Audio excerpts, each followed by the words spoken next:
Sir नवा feature आया। चलो अपना नेक्स्ट जेड़ा टॉपिक बनना, ठीक है, टॉपिक होएगा अपने को ओम्स लॉ।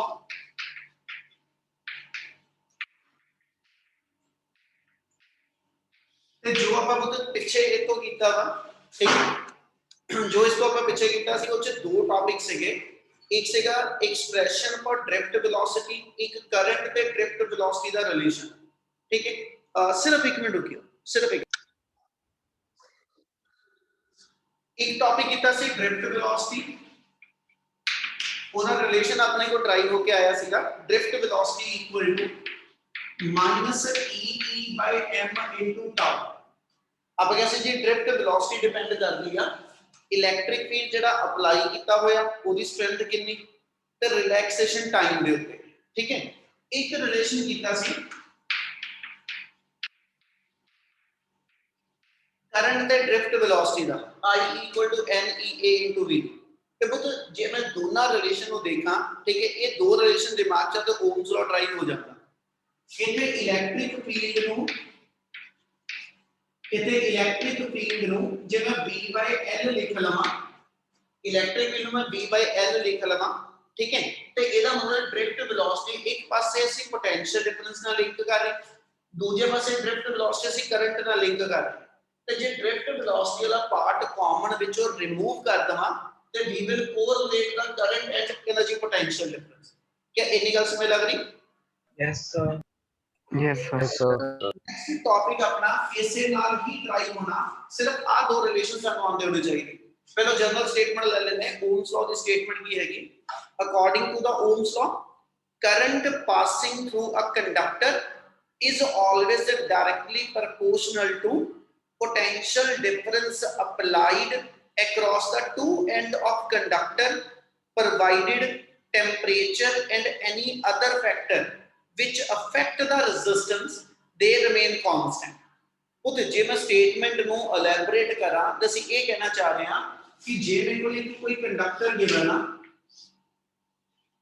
इस कंडक्टर ਨੂੰ ਜੇ ਮੈਂ ਐਸ ਇੱਕ बैटरी ਨਾਲ ਅਟੈਚ ਕਰਾਂ, ठीक है, ਤੇ जिस इंस्टेंट ਤੇ मैं 20 वोल्ट ਦੀ बैटरी ਤੋਂ इस कंडक्टर ਦੇ ਦੋ ਐਂਡ ਦੇ ਅਕ੍ਰੋਸ पोटेंशियल डिफरेंस अप्लाई करांगा, है ना, वो कहंदा इस कंडक्टर च करंट फ्लो करेगा, ठीक है जी। कंडक्टर जैसे क्या सी हमेशा इलेक्ट्रॉन का फ्लो दिखाईदा, कनेक्टिंग वायर च हमेशा ਅਸੀਂ कन्वेंशनल करंट आई दिखांगे। ਹੁਣ ਵਾਇਰ ਦੇ ਵਿੱਚ ਕਰੰਟ ਕਿੰਨਾ ਫਲੋ ਕਰਦਾ ਪਿਆ, ਯਾਨੀ ਕੰਡਕਟਰ ਚ ਕਰੰਟ ਕਿੰਨਾ ਫਲੋ ਕਰਦਾ, ਉਹ ਕਹਿੰਦਾ ਡਾਇਰੈਕਟਲੀ ਡਿਪੈਂਡ ਕਰੇਗਾ how much potential difference will be applied. ਜਿੰਨਾ ਪੋਟੈਂਸ਼ੀਅਲ ਡਿਫਰੈਂਸ ਇਨਕਰੀਜ਼ ਕਰਾਂਗਾ ਉਨੇ ਹੀ ਪ੍ਰਪੋਰਸ਼ਨੇਟ ਮੇਰਾ ਕਰੰਟ ਵਧਣਾ। ਯਾਨੀ ਆਪਾਂ ਇਹਨੂੰ ਮੈਥਮੈਟਿਕਲੀ ਕਹੀਏ ਕਿ ਆਪਾਂ ਸਟੇਟਮੈਂਟ ਵਾਈਜ਼ ਇਹ ਕਹਿੰਦੇ ਪਏ that is I proportional to V। Normally ਜਦੋਂ ਆਪਾਂ ਇਸ ਰਿਲੇਸ਼ਨ ਨੂੰ 10th ਵਿੱਚ ਪੜ੍ਹਦੇ ਸੀਗੇ ਨਾ, ਤੇ ਬੱਚੇ ਆਪਾਂ ਇਹਨੂੰ ਕਹਿੰਦੇ ਸੀ V ਡਾਇਰੈਕਟਲੀ ਟੂ I।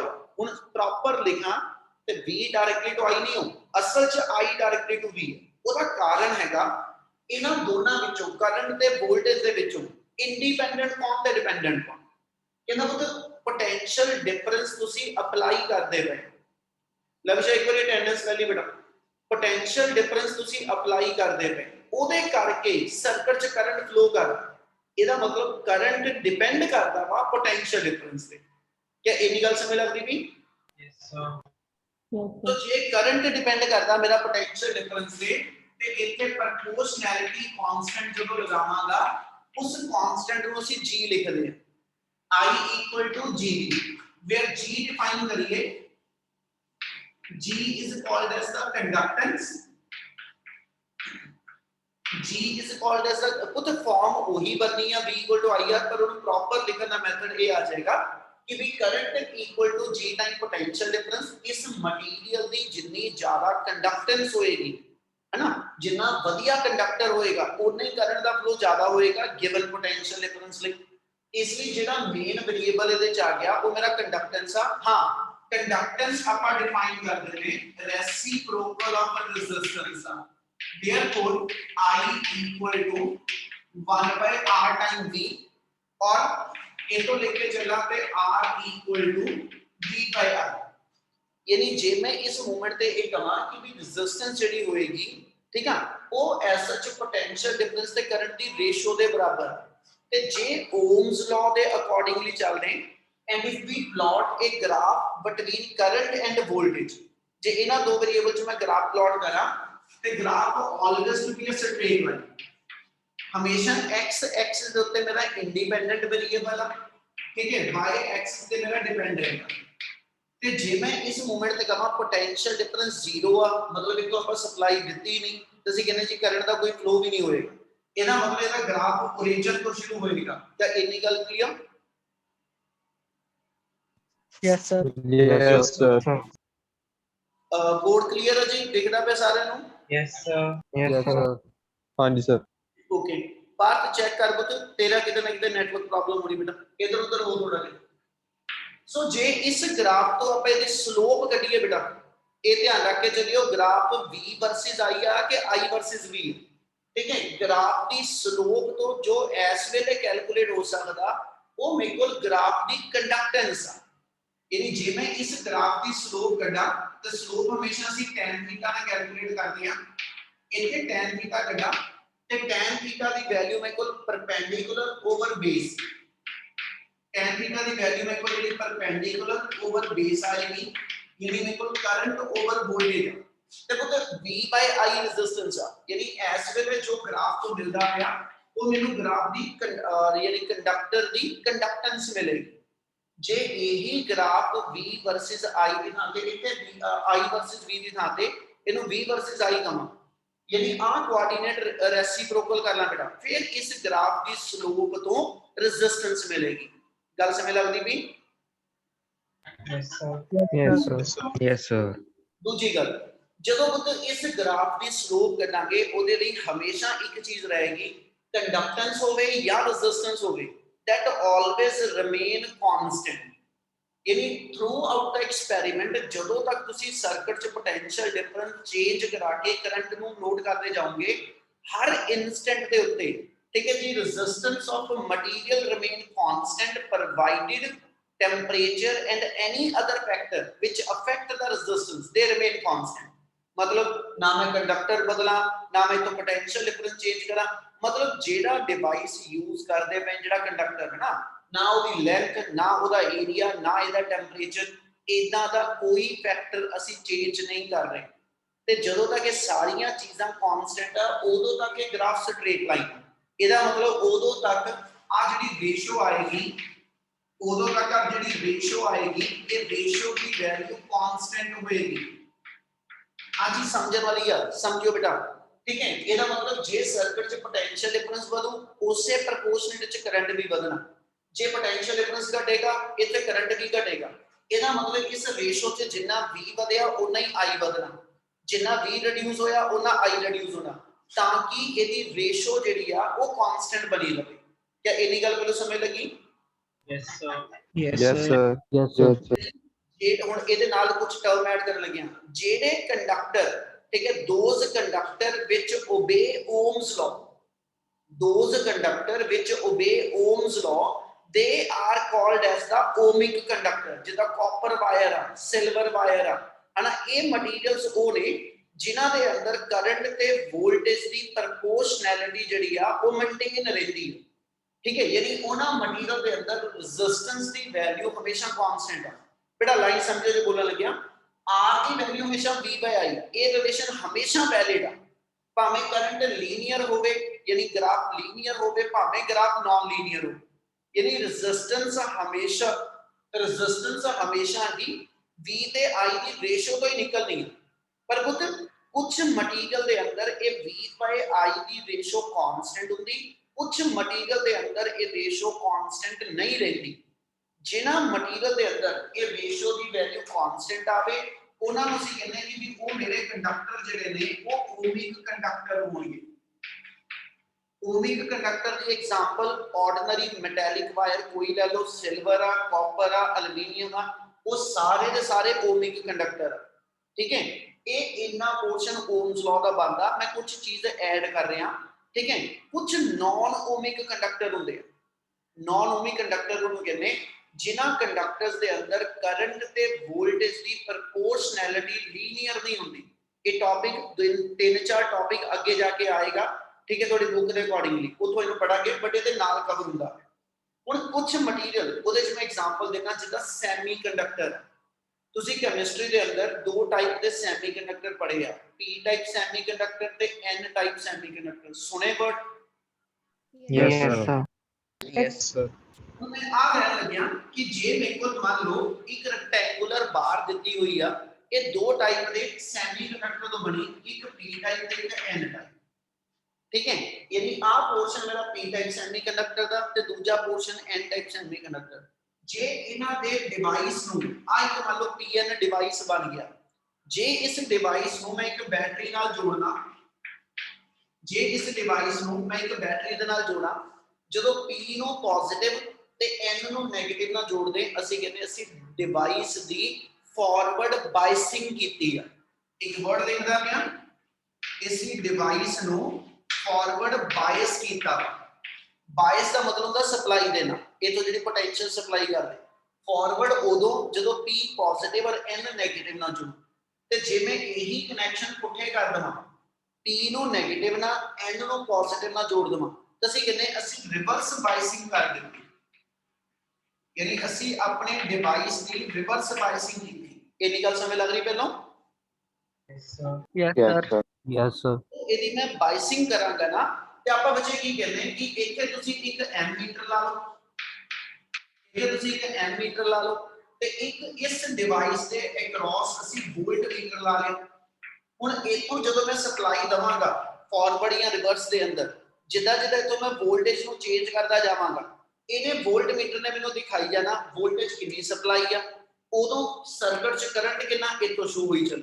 ਮੈਂ ਵੋਲਟੇਜ ਚੇਂਜ ਕੀਤੀ, ਕਰੰਟ ਦੀ ਨਵੀਂ ਵੈਲਿਊ, ਵੋਲਟੇਜ ਚੇਂਜ ਕੀਤੀ, ਕਰੰਟ ਦੀ ਨਵੀਂ ਵੈਲਿਊ, ਤੇ ਵੋਲਟੇਜ ਤੇ ਕਰੰਟ ਦੀਆਂ ਡਿਫਰੈਂਟ ਵੈਲਿਊਜ਼ ਜਿਹੜੀਆਂ ਆਈਆਂ, ਉਹਨੂੰ ਲੈ ਕੇ ਜੇ ਮੈਂ ਇੱਕ ਗ੍ਰਾਫ ਪਲਾਟ ਕਰਾਂ, ਠੀਕ ਹੈ, ਉਹਨੂੰ ਲੈ ਕੇ ਮੈਂ ਇੱਕ ਗ੍ਰਾਫ ਪਲਾਟ ਕਰਾਂ ਵੋਲਟੇਜ ਵਰਸਸ ਕਰੰਟ ਦਾ, ਤੇ ਜਦੋਂ ਗ੍ਰਾਫ ਪਲਾਟ ਕਰਦੇ ਨਾ, ਇਸ ਟਾਈਪ ਦੇ ਸੈਮੀ ਕੰਡਕਟਰ ਨੂੰ ਜਦੋਂ ਬਾਇਸਿੰਗ ਕੀਤੀ ਜਾਏਗੀ ਫਾਰਵਰਡ ਜਾਂ ਰਿਵਰਸ, ਇਹਦਾ ਗ੍ਰਾਫ ਕੁਝ ਇਸ ਵੇ ਦਾ ਬਣਦਾ।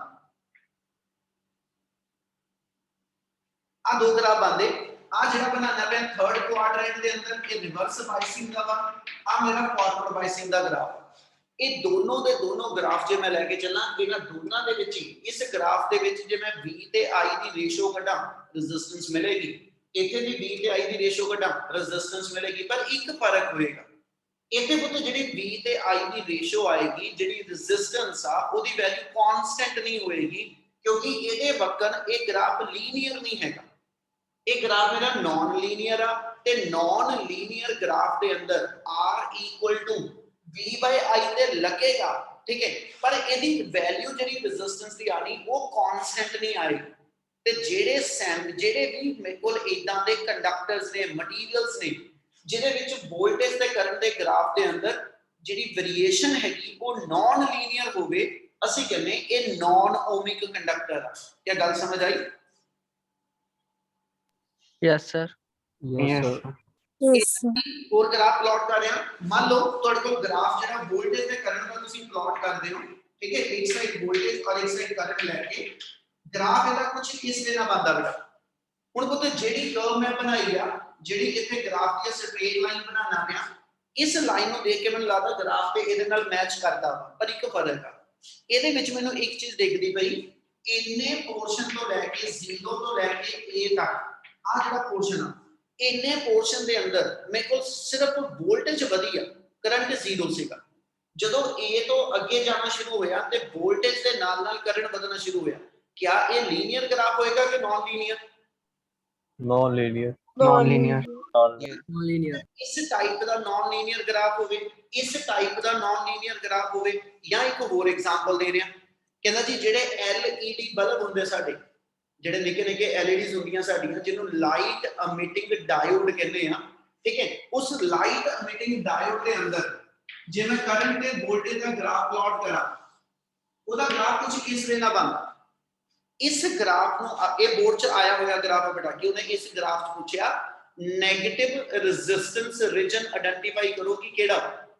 ਹੁਣ ਇਸ ਟਾਈਪ ਦੇ ਗ੍ਰਾਫ ਦੇ ਅੰਦਰ ਮੈਨੂੰ ਇੱਕ ਚੀਜ਼ ਮਿਲਦੀ ਆ, ਆ ਦੇਖੋ, ਇੱਕ ਸਾਈਡ ਤੇ ਮੇਰੇ ਕੋਲ ਕਰੰਟ ਆ ਔਰ ਇੱਕ ਸਾਈਡ ਤੇ ਮੇਰੇ ਕੋਲ ਵੋਲਟੇਜ ਆ, इथे कोई एक पॉइंट मार्क कर दे, इथे कोई एक पॉइंट मार्क कर दे ते मैनू आ मिलदा पिया कि दो डिफरेंट मेरे को वोल्टेज दियां वैल्यूज आ, दो डिफरेंट मेरे को वोल्टेज दियां वैल्यूज ने जिन्हां वास्ते सेम करंट आ रहा, जबकि इस ग्राफ दे अंदर, इस ग्राफ दे अंदर, इस ग्राफ दे अंदर या किसी भी ग्राफ दे अंदर मेरे को इदा दी कंडीशन है नहीं कि इको ही मेरे को करंट दी वैल्यू दो डिफरेंट पोटेंशियल पे आ, यानी इस पोटेंशियल ते भी वही करंट आ, मुड़ के दोबारा फिर इस पोटेंशियल ते जाके करंट सेम, ठीक है।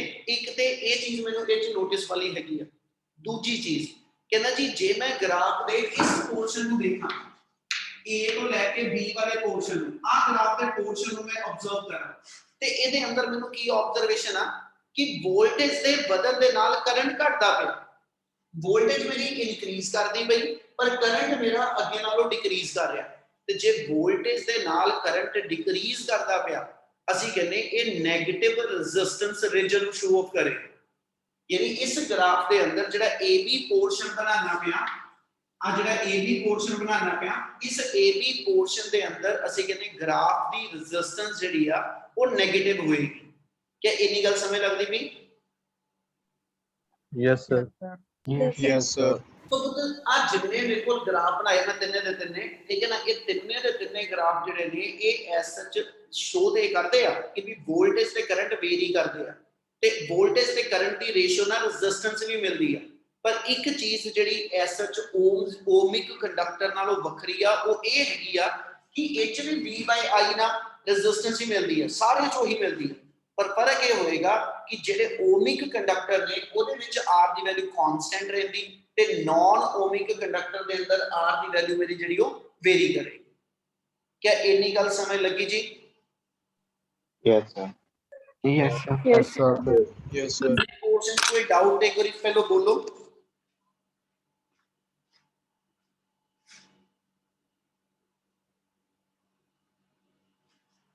करा कंटिन्यू? Yes, sir.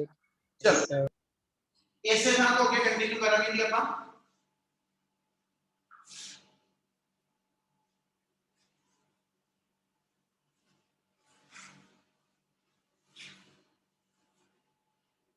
यही टॉपिक कंटिन्यू अपना टॉपिक यही वाला ओम्स लॉ, अगला पोर्शन आ गया इस रिलेशन वास्ते में क्या deduction of Ohm's law, Ohm's law derive करो। हुन ड्राइव करने वास्ते आप इन्हें किथों स्टार्ट करने आ ड्रिफ्ट वेलोसिटी तो, ठीक है। आप कहते जी we know that drift velocity का एक फार्मूला लिख लो, जेडे दो लिखे सी वही दोबारा वरतन लगे। ड्रिफ्ट वेलोसिटी का फार्मूला सीगा E/m * τ। ਇਹਦੇ ਵਿੱਚ ਇਲੈਕਟ੍ਰਿਕ ਫੀਲਡ ਨੂੰ ਜੇ ਮੈਂ ਅੱਗੇ ਸਬਸਟੀਟਿਊਟ ਕਰਾਂ ਵੋਲਟੇਜ ਦੀ ਫਾਰਮ ਤੇ ਆਪਾਂ ਆ ਕੇ ਲਿਖਦੇ but electric field equal to V/L। therefore ਇੱਕ ਡ੍ਰਿਫਟ ਵੈਲੋਸਿਟੀ ਦਾ ਫਾਰਮੂਲਾ ਸਾਡਾ ਬਣ ਜਾਣਾ E * V / mL * τ। क्या ਇੰਨੀ ਗੱਲ ਸਮਝ ਆਈ? Yes, sir. Yes, sir. ਦੂਜੇ ਪਾਸੇ ਆਪਾਂ ਇੱਕ ਰਿਲੇਸ਼ਨ ਹੁਣੀ ਲਿਖਿਆ ਸੀ ਜਿਹੜਾ ਕਰੰਟ ਤੇ ਡ੍ਰਿਫਟ ਵੈਲੋਸਿਟੀ ਦਾ ਹੈ ਨਾ, ਆਲਸੋ I = NEA * VD। बेशक इतना कह लो कि भी VD दी आ वैल्यू ते पुट अप कर लो, बेशक ये कह लो एचओ भी VD कढो I दी फॉर्म च ते मुड़ के दोनों VD दी वैल्यू कंपेयर कर दो जेड़े मर्जी में आपा वैल्यू सब्स्टिट्यूशन करने लगे I = आ जाएगा NEA और VD दी वैल्यू हैगी अपने को EV / mL * τ। रिलेशन जेड़ा ओम्स लॉ दा वो करंट ते वोल्टेज दी फॉर्म च है ना, यानी V ते I, इसलिए इथे V ते I एक पासे करके बाकी सारी टर्म एक साइड रीअरेंज कर लो ते अपनी टर्म बन जानी mL / NV² A * τ = V/I। क्या इतना क्लियर है पहलो? Yes, sir. ਅਸੀਂ ਬੇਟਾ ਪਿੱਛੇ ਕਿਹਾ ਵਾ ਕਿ ਜਦੋਂ ਓਮਸ ਲॉ ਲੱਗਦਾ ਓਮਸ ਲॉ ਚ V/I ਦੀ ਰੇਸ਼ੋ ਕਾਂਸਟੈਂਟ ਹੁੰਦੀ, ਸਾਡੀ ਇੱਥੇ V/I ਦੀ ਰੇਸ਼ੋ ਆ ਸਾਰੀ ਟਰਮ ਬਣੀ ਤੇ ਚੈੱਕ ਕਰੀਏ ਕਿ ਸਾਰੀ ਟਰਮ ਕਾਂਸਟੈਂਟ ਹੈਗੀ ਆ। m ਕੀ ਚੀਜ਼ ਆ? मास ਇਹਦਾ Electron. ਇਲੈਕਟ੍ਰੋਨ ਮੂਵ ਕੀ ਕਰਦਾ ਪਿਆ, ਇਲੈਕਟ੍ਰੋਨ ਮੂਵ ਕਰਦਾ ਪਿਆ, ਇਹਦਾ ਮਾਸ ਆਫ ਇਲੈਕਟ੍ਰੋਨ ਆ E ਕੀ ਆ Charge. Charge of electron. L की है Length of conductor. length of conductor. A की है Area of cross. area, area of cross section of conductor. N की है number density, Number of free electrons. density. Number density see number of free electron per unit volume. Tau की है Relaxation time. Relaxation time. ਇਹਦੇ ਵਿੱਚੋਂ ਮਾਸ ਤੇ ਜਿਹੜਾ charge of electron ਇਹਦਾ fix ਹੀ ਆ ਤੇ ਜੇ ਮੇਰਾ ਆ ਗਿਵਨ ਕੰਡਕਟਰ ਆ ਹਨਾ ਗਿਵਨ ਕੰਡਕਟਰ ਜਿਹ ਚ ਮੈਂ ਓਮਸ ਲਾਅ ਲਗਾ ਰਿਹਾ ਜਿਹ ਚ ਕਰੰਟ ਤੇ ਵੋਲਟੇਜ ਦੀ ਵੇਰੀਏਸ਼ਨ ਨੋਟ ਕਰਦਾ ਪਿਆ ਤੇ ਪੁੱਤ ਡਿਊਰਿੰਗ ਐਕਸਪੈਰੀਮੈਂਟ ਨਾ ਤਾਂ ਮੈਂ ਕੰਡਕਟਰ ਦੀ ਲੈਂਥ ਚੇਂਜ ਕਰ ਰਿਹਾ ਨਾ ਮੈਂ ਇਹਦਾ area of cross section change ਕਰ ਰਿਹਾ ਯਾਨੀ L ਤੇ A ਮੇਰਾ ਕਾਂਸਟੈਂਟ ਆ। ਉਸ ਤੋਂ ਬਾਅਦ ਗੱਲ ਰਹਿ ਗਈ ਨੰਬਰ ਡੈਂਸਿਟੀ ਤੇ ਰਿਲੈਕਸੇਸ਼ਨ ਟਾਈਮ ਦੀ। ਅਸੀਂ ਸਟੇਟਮੈਂਟ 'ਚ ਇਹ ਵਰਡ ਯੂਜ਼ ਕੀਤੇ ਆ current passing through the conductor is directly proportional to potential difference provided temperature remain constant।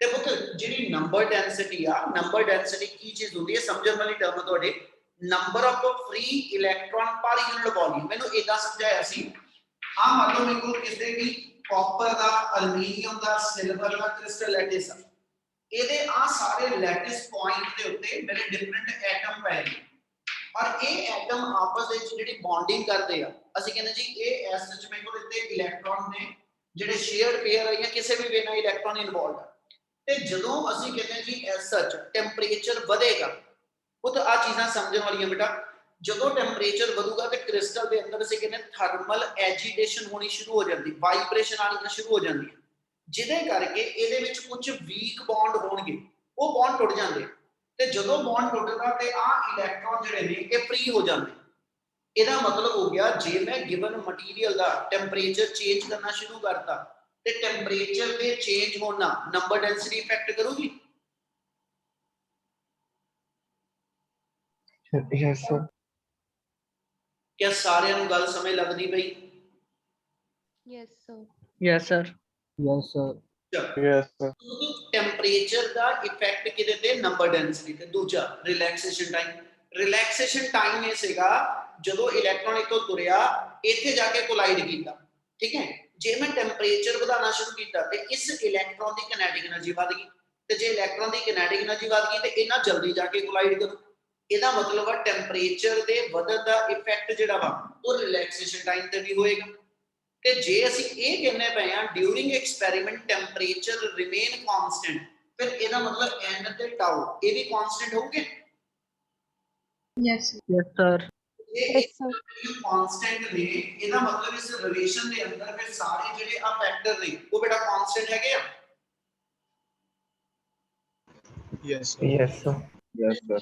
Sorry term ਮੇਰੀ ਕਾਂਸਟੈਂਟ ਆ ਆਪਾਂ ਇਹਨੂੰ ਇੱਕ ਸਿੰਗਲ ਟਰਮ ਨਾਲ ਰਿਪਲੇਸ ਕਰ ਦਿੰਦੇ ਕਹਿੰਦਾ ਜੀ ਪੁੱਟ m l over n e square a into tau equal to r ਕਿਉਂ r ਕਿਉਂਕਿ ਅਸੀਂ ਇੱਥੇ ਕਿਹਾ ਸੀ b over i the ratio r ਕਹਿੰਦੇ ਆ ਇਹਦਾ ਮਤਲਬ ਇੱਥੇ ਵੀ b by i ਦੀ ਜੋ ਰੇਸ਼ੋ ਆਈ ਆ ਇਹ ਸਾਰੀ ਟਰਮ ਇਕੁਅਲ ਜਿਹੜੀ ਮਟੀਰੀਅਲ ਦੀ ਰੈਜ਼ਿਸਟੈਂਸ ਨੂੰ ਡਿਫਾਈਨ ਕਰੇਗੀ ਇਸ ਲਈ ਸਾਰੀ ਟਰਮ ਨੂੰ ਜੇ ਮੈਂ r ਡਿਫਾਈਨ ਕਰ ਲਵਾਂ ठीक है और अग्यों आ सारी की सारी टर्म कांस्टेंट आ ਤੇ ਇਹਦਾ ਮਤਲਬ ਆਪਣੇ ਕੋਲ ਜੋ ਨਿਕਲ ਕੇ ਆਇਆ ਉਹਦੇ ਅਕੋਰਡਿੰਗਲੀ v ਓਵਰ i ਇਹਦੀ ਵੈਲਿਊ ਕਾਂਸਟੈਂਟ ਆਏਗੀ।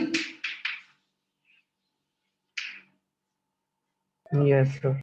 Yes, sir. yes sir, ਇਹਦਾ ਮਤਲਬ ਜੇ v ਓਵਰ i ਸਾਡਾ ਕਾਂਸਟੈਂਟ ਆਇਆ ਤੇ ਇਹ ਓਮਸ ਲਾ ਨੂੰ ਜਸਟੀਫਾਈ ਕਰ ਰਿਹਾ ਬੇਟਾ।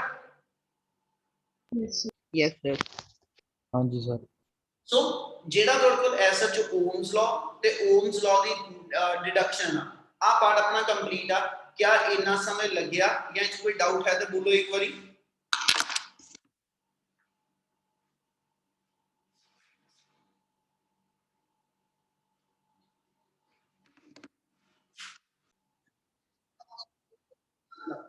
ठीक है आही टर्म ਜਿਹੜੀ ਆਪਾਂ रेजिस्टेंस डिफाइन ਕੀਤੀ अगली टर्म अपनी यही एक्सपेंड होनी है। अगला टॉपिक हैगा resistance and factor affecting resistance. कहना मतलब रेजिस्टेंस किनु कहिए ते रेजिस्टेंस केड़े-केड़े फैक्टर ते डिपेंडेंट है ते रेजिस्टेंस दा इको फार्मूला जेड़ा अपना आ ड्राइव होया आप पिक कर लूंगे एक याद रखोगे इन्हें अपन लेके चलना we know that R equal to ml over n e square a into tau। पहला वर्ड तो ले लिया रेजिस्टेंस किनु कहने हैं ਆਪਾਂ ਅਸੀਂ ਕਹਿੰਦੇ ਜੀ it is the obstacle, it is the obstruction in the flow of a charge across the conductor.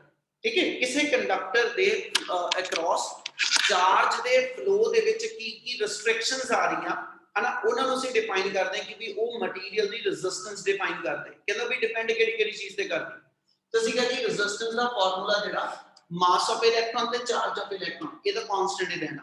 ਇਹ ਰੈਜ਼ਿਸਟੈਂਸ ਚਾਰ ਚੀਜ਼ਾਂ ਤੇ ਡਿਪੈਂਡੈਂਟ ਆ, 4 ਵੇਰੀਏਬਲ ਤੇ ਡਿਪੈਂਡੈਂਟ ਆ। Length of conductor, area of cross section of conductor, number density and relaxation time. ਇਹਨਾਂ ਚੋਂ ਪਹਿਲਾਂ ਦੋ ਫੈਕਟਰ ਲੈ ਲੈਣੇ। here r directly proportional to l and r inversely proportional to a। 10th ਵਿੱਚ ਪੜਿਆ ਪਾਠ ਆ। ਇਹ ਕਹਿੰਦੇ ਜੀ ਜਿੰਨੀ ਕੰਡਕਟਰ ਦੀ ਲੈਂਥ ਇਨਕਰੀਜ਼ ਕਰਦੀ ਜਾਏਗੀ ਉਨੇ ਹੀ ਉਹਦੇ ਥਰੂ ਪਾਸ ਹੋਣ ਵਾਲੇ ਇਲੈਕਟ੍ਰੋਨ ਦੀਆਂ ਨੰਬਰ ਆਫ ਕੋਲਿਜਨ ਦੇ ਚਾਂਸਸ ਵਧਦੇ। ਯਾਨੀ ਜੇ ਪਹਿਲਾਂ ਕੰਡਕਟਰ ਇੰਨਾ ਹੋਵੇ, ਠੀਕ ਹੈ, ਤੇ ਦੂਜੇ ਵਾਲੀ ਕੰਡਕਟਰ ਮੇਰਾ ਇੰਨੀ ਲੈਂਥ ਦਾ ਆ ਜਾਏ ਤੇ ਲੈਂਥ ਦੇ ਇਨਕਰੀਜ਼ ਕਰਨ ਕਰਕੇ ਕੀ ਫਰਕ ਪਏਗਾ, ਜਿਹੜੇ ਕੋਲਿਜਨ ਦੇ ਚਾਂਸਸ ਨੇ ਉਹ ਅੱਗੇ ਨਾਲੋਂ ਹੋਰ ਇਨਕਰੀਜ਼ ਹੋ ਜਾਣੇ।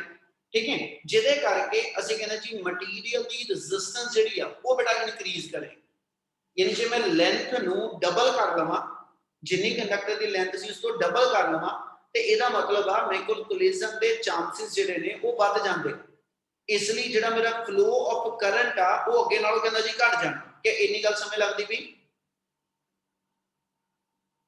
Yes sir.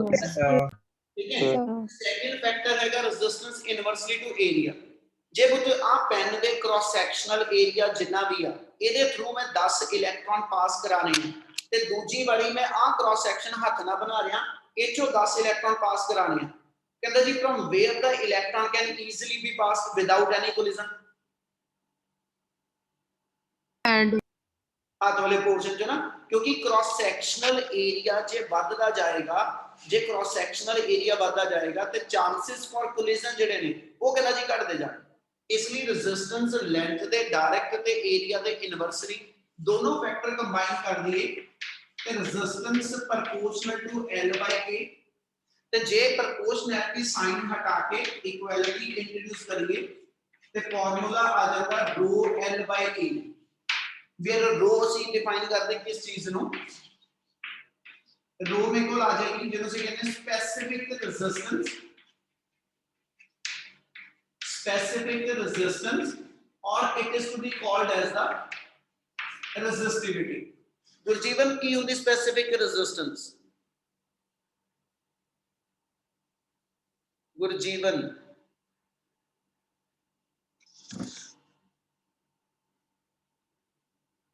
Sir resistance JD अपनी पर यूनिट लेंथ होएगी, जेडी पर यूनिट लेंथ होएगी। चलो और कुछ किसी दे दिमाग च होवे? हरनूर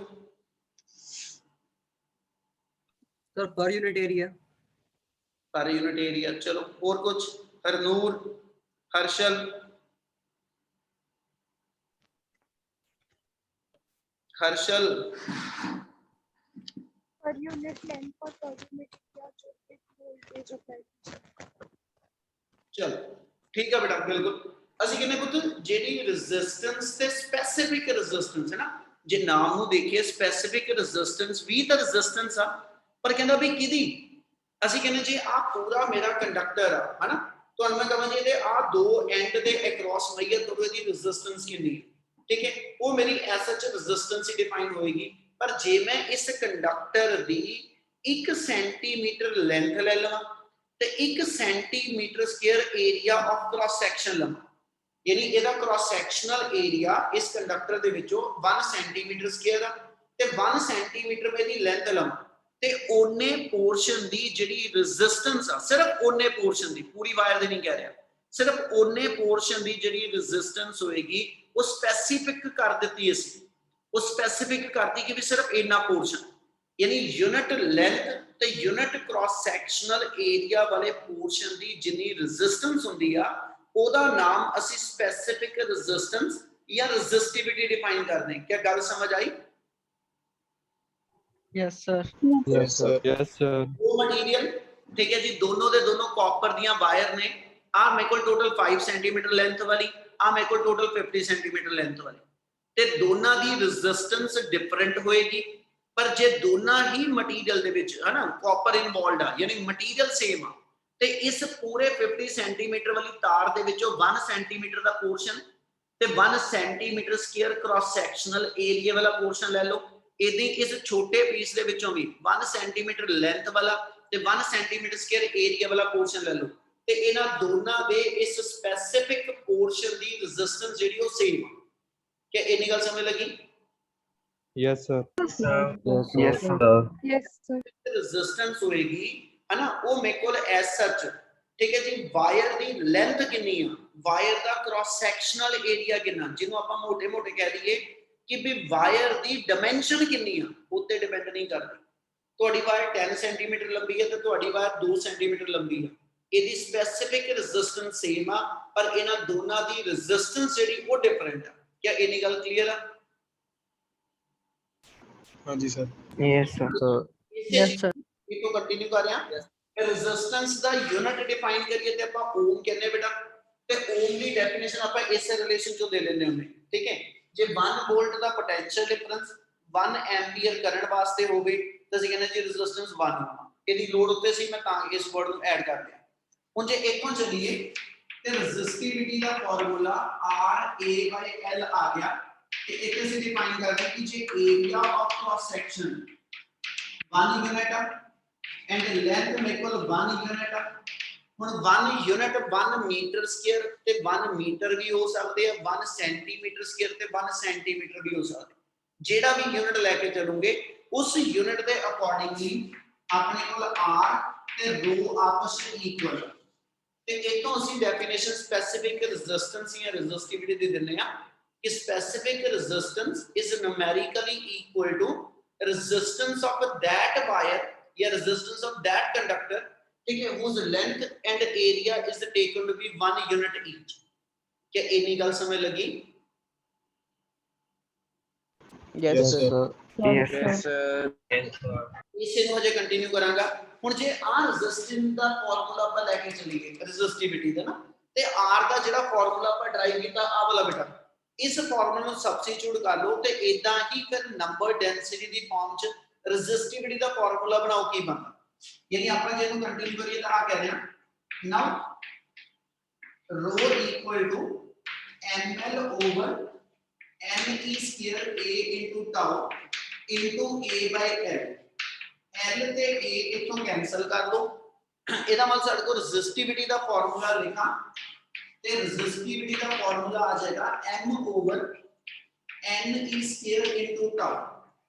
ਹੁਣ ਇਸ ਫਾਰਮੂਲੇ ਦੇ ਅਕੋਰਡਿੰਗਲੀ ਚੱਲੀਏ ਤੇ ਰੈਜ਼ਿਸਟਿਵਿਟੀ ਨੰਬਰ ਡੈਂਸਿਟੀ ਤੇ ਰੈਜ਼ਿਸਟਿਵਿਟੀ ਰਿਲੈਕਸੇਸ਼ਨ ਟਾਈਮ, ਜਿਹੜੇ ਕਿ ਦੋਨੋਂ ਟੈਂਪਰੇਚਰ ਨਾਲ ਲਿੰਕ ਹੁੰਦੇ, ਇਹਨਾਂ ਦੋ ਫੈਕਟਰ ਤੇ ਰੈਜ਼ਿਸਟਿਵਿਟੀ ਡਿਪੈਂਡ ਕਰੇਗੀ।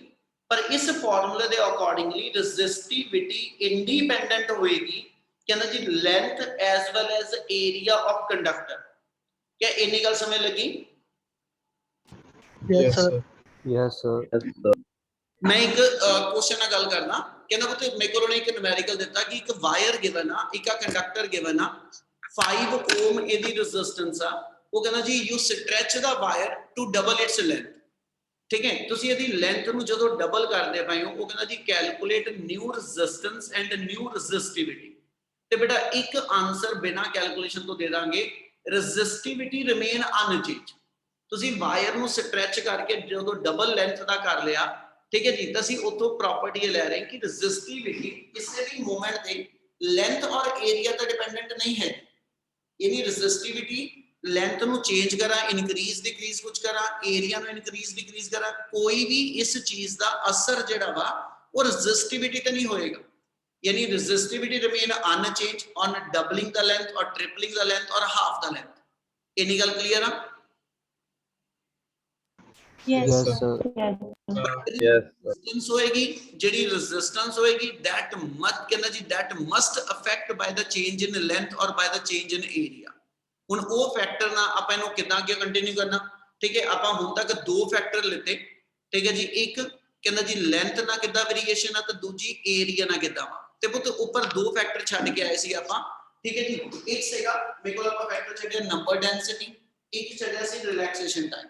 ਤੇ ਜੇ ਹੁਣ ਮੈਂ ਨੋਟ ਕਰਾਂ ਰੈਜ਼ਿਸਟੈਂਸ ਵੀ ਤੇ ਰੈਜ਼ਿਸਟਿਵਿਟੀ ਵੀ, ਦੋਨੋਂ ਦੀਆਂ ਦੋਨੋਂ ਚੀਜ਼ਾਂ ਜਿਹੜੀਆਂ ਨੇ ਨੰਬਰ ਡੈਂਸਿਟੀ ਤੇ ਰਿਲੈਕਸੇਸ਼ਨ ਟਾਈਮ, ਇਹ ਦੋਨਾਂ ਦੀ ਵੇਰੀਏਸ਼ਨ ਯਾਨੀ ਰੈਜ਼ਿਸਟੈਂਸ ਦੀ ਵੇਰੀਏਸ਼ਨ ਵੀ n ਤੇ ਟਾਊ ਨਾਲ ਤੇ ਰੈਜ਼ਿਸਟਿਵਿਟੀ ਦੀ ਵੇਰੀਏਸ਼ਨ ਵੀ n ਤੇ ਟਾਊ ਨਾਲ, ਇਹਨਾਂ ਦੋਨਾਂ ਨਾਲ ਰੈਸਿਪਰੋਕਲ ਹੋਏਗੀ। क्या इतनी चीज क्लियर है? Yes, sir. Yes, sir. Yes, sir. दोनों वेरिएशन जड़ियां दे डील विद द कहंदा जी variation of resistance and resistivity with temperature, यानी इना दो ਨੂੰ स्टडी ਕਰਨ ਲਈ मेरा अगला टॉपिक ये आएगा variation of resistance and resistivity with temperature. क्या इतनी गल क्लियर है? Yes, sir. Yes, sir. Yes, sir. Question कोई डाउट थे एक बार पहले बोलो बच्चे।